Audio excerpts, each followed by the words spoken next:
Gracias, Susana, José Luis, Esteban, al pueblo dominicano. Nos informa, Francis, que se está oyendo lo que estamos hablando. Excelente. Sí, que el micrófono se quedó bien. No hay problema. Nunca hay problema con eso. Ahora, donde sí parece que hay problemas y un gran conflicto es en el Poder Judicial.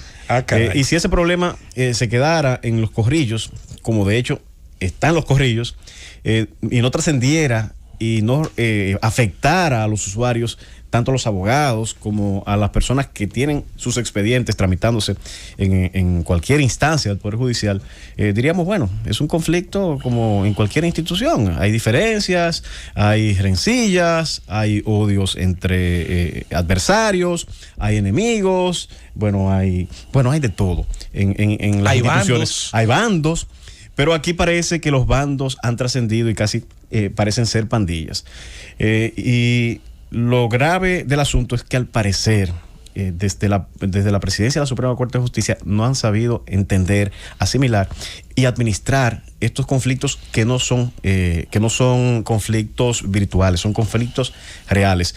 Y hablo de la virtualidad en todo el amplio sentido de la palabra aquí, porque la virtualidad exacerbó de tal manera la crisis, tanto al interno como al externo de ese poder del Estado, que trajo consigo una erosión sustancial entre incluso diferentes estamentos del mismo Poder Judicial, llegándose al punto de que un tribunal inferior, como es el Tribunal Superior Administrativo, dio una sentencia contraria a las decisiones del Consejo del Poder Judicial, que de alguna manera reglamentaron, a mi juicio, de manera irregular, porque entiendo se excedieron en las atribuciones que la misma Constitución y las leyes le dan.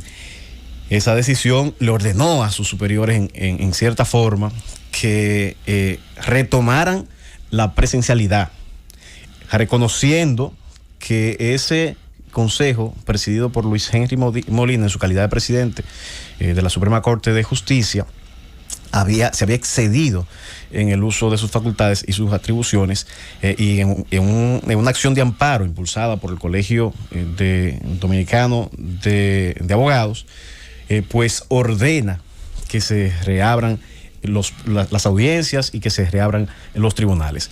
Independientemente de esta división, ciertamente la administración de esa crisis reveló una cierta sería modesto el decirlo de esa manera, reveló una deficiencia seria en el Poder Judicial, que en la administración ordinaria, fuera de la virtualidad, ya existía, pero que se manifestó en grado sumo en esa crisis. Vamos a decir, pues aquí todos los sectores colapsaron.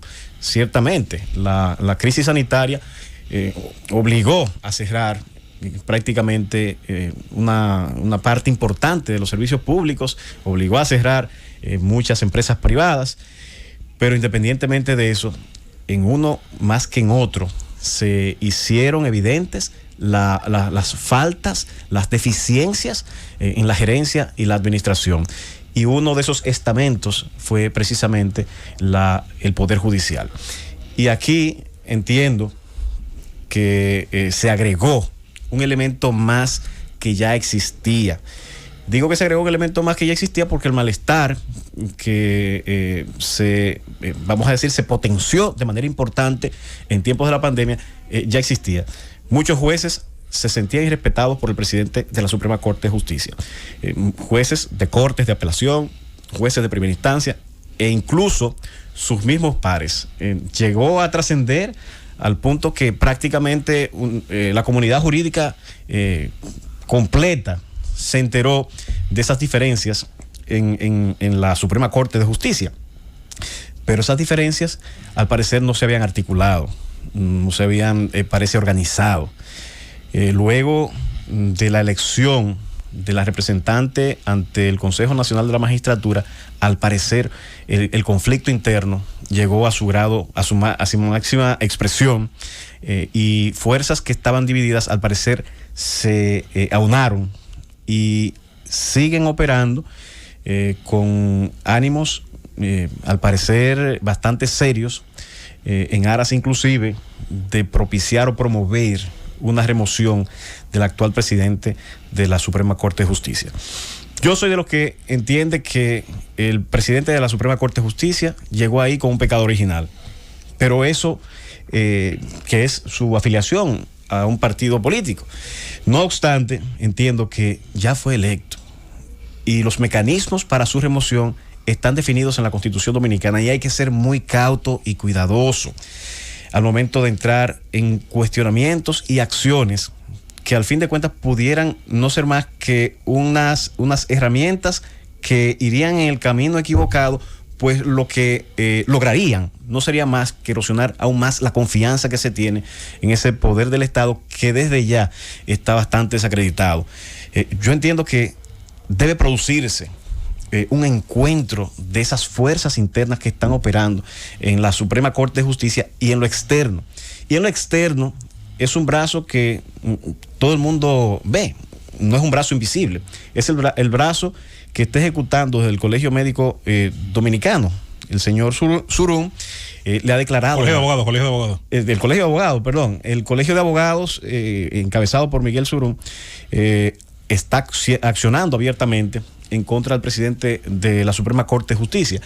Y una de las acciones más recientes, no la impulsa él, pero sí fue a darle apoyo, que fue un acto que a mi juicio es bastante delicado, y fue la presentación de una acusación, una querella ante la Procuraduría General de la República, y la impulsó uno de los consejeros del Poder Judicial, el señor Leonardo Recio Tineo. Pero las imputaciones, a mi juicio, son muy graves. No voy a entrar en valoraciones de si son válidas, si no lo son. Lo que sí podrían poner al Poder Judicial en un camino sin retorno y muy peligroso. En un camino sin retorno y muy peligroso que podría estancar la justicia dominicana, y lo explico más adelante, para explicar cuáles fueron las imputaciones. Las imputaciones que está haciendo el señor Leonardo Recio Tineo consisten en prevaricación, desfalco, usurpación de funciones, denegación de justicia, abuso de poder, coalición de funcionarios, y a mi juicio no estoy en modo alguno evaluando, porque no tengo a mano las pruebas ni los elementos que ha presentado el señor Leonardo Recio Tineo, pero son imputaciones muy serias, muy delicadas, y que no vienen de cualquier persona, vienen de un consejero. Y esto coloca al presidente de la Suprema Corte de Justicia en una posición bastante delicada. Y digo que hay que ser cauteloso en este tipo de acciones, porque el mecanismo para destituir al presidente de la Suprema Corte de Justicia es un juicio político. Si él ha cometido, o se prueba que ha cometido, faltas graves como las que se están imputando, bueno, realmente habría mérito para tramitar, para cursar estas acciones, a pesar de que se tiene cierta dificultad para configurar las cantidades de legisladores, de diputados necesarias para presentar su acusación ante el Senado de la República Dominicana, que es el que tendría la competencia de juzgar estas imputaciones o acusaciones si se iniciara un juicio político. No menos cierto es que podrían desembocar en una acción que no llegue a esa consecuencia. Entonces tendríamos acciones que están desmeritando, están desacreditando, con fundamento no. Yo no tengo aquí elementos de juicio para decir que tengan fundamento, pero lo que sí están erosionando lo que es la credibilidad del presidente de la Suprema Corte de Justicia. Yo entiendo que no se puede actuar a la ligera, que deben ponderarse las acciones que se están impulsando, que la corriente interna que le está adversando al presidente de la Suprema Corte de Justicia, y aquí quiero decir, no tengo razones para defenderlo, ni estoy tratando de hacer una defensa. Aquí mi comentario va dirigido esencialmente a la defensa de la imagen de un poder que es necesario para el bienestar de la población dominicana y que hace una función necesaria para los ciudadanos.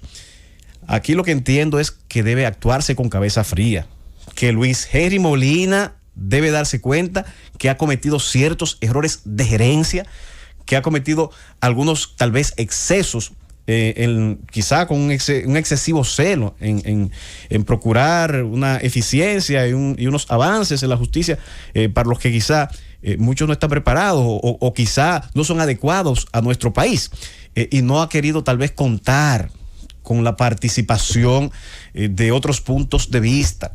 El Poder Judicial es más complejo quizá que las otras experiencias de administración que él ha tenido. Ahí hay mucha gente pensante, mucha gente con mucha experiencia, con una toga bastante sudada, y que se han ganado el respeto del pueblo dominicano en las funciones que han desempeñado. Es momento, magistrado Luis Henry Molina, presidente de la Suprema Corte de Justicia, de sentarse, de reflexionar, de escuchar esas voces de disenso, de buscar acercamientos con esos sectores que le adversan a lo interno de la Suprema Corte de Justicia, de buscar acercamientos con el mismo colegio de abogados de la República Dominicana. Es momento de escuchar otras voces. Es momento de que esos problemas que existen, que no son virtuales, como es la virtualidad de nuestra justicia, que esos problemas existen y que usted tiene que afrontarlo. Y aquellas reformas que no son aplicables y que le están diciendo que no son aplicables, usted las echa atrás. Aquellas que son viables, trate de convencer, no de imponer. Dele oportunidad a otros también de que asuman el protagonismo que le corresponde por la alta investidura que tienen en esa Suprema Corte de Justicia. Respete a sus colegas jueces de la Suprema Corte de Justicia, que no son títeres. Respete a los jueces de las Cortes de Apelación, que son respetables, que son honorables, que son profesionales, que se han formado y se han forjado al fuego del ejercicio y que han desempeñado con muchísimas precariedades una gran función. Es momento de que ese problema termine. Es momento de que en medio de esta crisis usted asuma el liderazgo que de alguna medida, de alguna forma, ha perdido por quizá una mala administración de los procesos al momento de asumir la presidencia de la Suprema Corte de Justicia.